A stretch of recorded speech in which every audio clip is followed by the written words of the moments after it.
এক গাদা টমেটো নিয়ে আসছে, টক টমেটো, লাল টমেটোগুলো দিয়ে টক রান্না বসিয়েছি। এই টক টমেটোগুলো দিয়ে টক রান্না করলে টেস্ট হয়। আমার শ্বশুর শাশুড়িরা টক পছন্দ করে সবাই।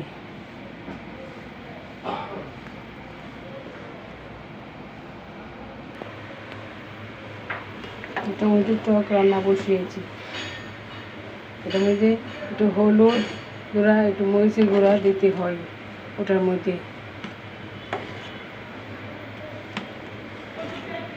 আর বেশি করে কাঁচামরিচ দিতে হয়।